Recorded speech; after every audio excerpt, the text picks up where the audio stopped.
नमस्कार दोस्तों। आज हम दो चर वाले रैखिक समीकरण के बारे में सीखेंगे। विषय जो दो चर वाले रैखिक समीकरण के अंतर्गत आते हैं।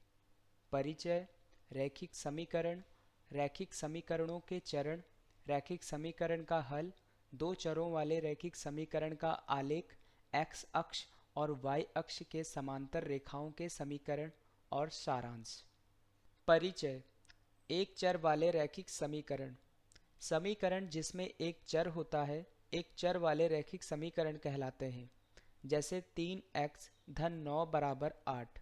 यहाँ x समीकरण का एक चर है। दो चर वाले रैखिक समीकरण समीकरण जिसमें दो चर होते हैं दो चर वाले रैखिक समीकरण कहलाते हैं। जैसे 3x धन 9y बराबर 8। यहाँ x और y समीकरण के चर हैं। रैखिक समीकरण के चरण। एक समीकरण को हल करते समय निम्न बातों को ध्यान में रखना होता है। एक रैखिक समीकरण पर तब तक कोई प्रभाव नहीं पड़ता जबकि समीकरण के दोनों पक्ष में समान संख्या जोड़ी या घटाई जाती है। समीकरण के दोनों पक्षों को समान शून्य इतर संख्या से गुणा या भाग दिया जाता है। उदाहरण 1। समीकरण x धन 2y बराबर 12 के दो अलग अलग हल ज्ञात कीजिए।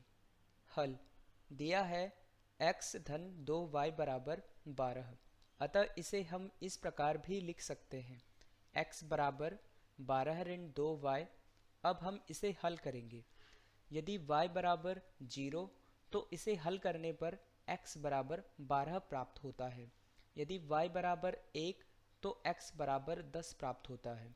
अतः समीकरण के दो भिन्न हल कोष्ठक में 0 और 12 और 1 और 10 हैं। रैखिक समीकरण का हल। एक चर वाले रैखिक समीकरण का एक अद्वितीय हल होता है। अब दो चर वाले रैखिक समीकरण को देखते हैं। समीकरण 2x धन 3y बराबर 12 लेते हैं। x बराबर 3 और y बराबर 2 इसका एक हल है। हिट और ट्रिल विधि। इस हल को एक क्रमित युग्म कोष्ठक में 3 और 2 के रूप में लिखा जाता है जिसमें पहले x और फिर y का मान लिखा जाता है। इसी प्रकार कोष्ठक में 0 और 4 भी ऊपर दिए गए समीकरण का एक हल है। उदाहरण 1। समीकरण x धन 2y बराबर 12 के दो अलग अलग हल ज्ञात कीजिए। हल x धन 2y बराबर 12। समीकरण को हम इस प्रकार भी लिख सकते हैं x बराबर 12 ऋण 2y। अतः अब हम इसे हल करेंगे। यदि y बराबर 0 तो हल करने पर x बराबर 12 प्राप्त होता है और यदि y बराबर 1 तो x बराबर 10 प्राप्त होता है। अतः समीकरण के दो भिन्न हल कोष्ठक में 12 और 0 और कोष्ठक में 10 और 1 हैं। उदाहरण 2। समीकरण 2x धन y बराबर 10 के दो अलग अलग हल ज्ञात कीजिए। हल 2x धन y बराबर 10। अतः समीकरण को हम इस प्रकार से भी लिख सकते हैं y बराबर 10 ऋण 2x। यदि x बराबर 0 तो y बराबर 10 ऋण 2 कोष्ठक में 0 बराबर 10। यदि x बराबर 1 तो y बराबर 10 ऋण 2 कोष्ठक में 1 बराबर 8। अतः समीकरण के दो भिन्न हल कोष्ठक में 0, 10 और 1, 8 हैं। इसी तरह आप निम्नलिखित प्रश्नों के अलग अलग हल ज्ञात कर सकते हैं। पहला 4x धन 3y बराबर 12। दूसरा 2x धन 5y बराबर 14। तीसरा 2x धन y बराबर 18। ग्राफ आलेख। यहाँ एक ग्राफ दिखाया गया है। स्पष्टीकरण। ग्राफ आलेख के चरण। पहले x अक्ष और y अक्ष खींचें, फिर पैमाना लें।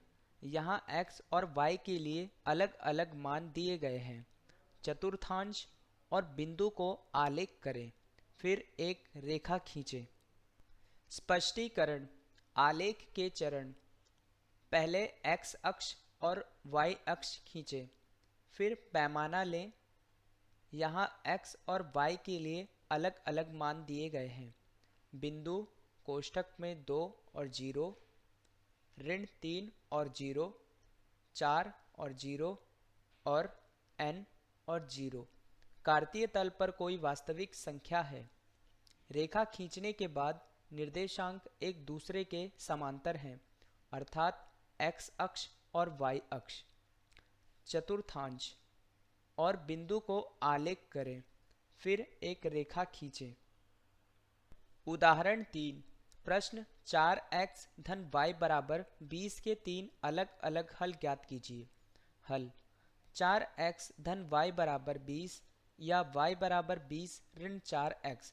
जब x बराबर 0 तो y बराबर 20 प्राप्त होता है। जब x बराबर 1 तो y बराबर 16 प्राप्त होता है। जब x बराबर 2 तो y बराबर 12 प्राप्त होता है। अतः तीनों हल हैं। कोष्ठक में 0 20 और 1 16 और 2 12। उदाहरण 4, प्रश्न x धन y बराबर 5 का आलेख खींचिए। हल x धन y बराबर 5 या y बराबर 5 ऋण x। जब x बराबर 0 तो y बराबर 5 ऋण 0 बराबर 5। जब x बराबर 1 तो y बराबर 5 ऋण 1 बराबर 4। जब x बराबर 2 तो y बराबर 5 ऋण 2 बराबर 3। अतः हमें तीन बिंदु कोष्ठक में 0 5 1 4 और 2 3 प्राप्त होते हैं। अतः अब हम इन्हें आलेख के द्वारा निरूपण करेंगे। उदाहरण 4, यहाँ हमने बिंदु कोष्ठक में 0 5 1 4 और 2 3 को ग्राफ द्वारा दर्शाया है। सारांश, इस अध्याय में हमने मुख्य रूप से दो चर वाले रैखिक समीकरणों के सभी अवधारणाओं की चर्चा की है। अध्याय को समझने के लिए हमने अंत में प्रश्नों MCQs का गठन किया है। यहाँ आपके लिए कुछ प्रश्न दिए गए हैं। कृपया विषय वस्तु को दोबारा पढ़ें और स्वयं हल करें। यह प्रोजेक्ट भारत सरकार के MHRD के ICT के माध्यम से राष्ट्रीय साक्षरता मिशन द्वारा समर्थित है। अधिक जानकारी के लिए कृपया इस ईमेल एड्रेस पर संपर्क करें। हमसे जुड़ने के लिए धन्यवाद।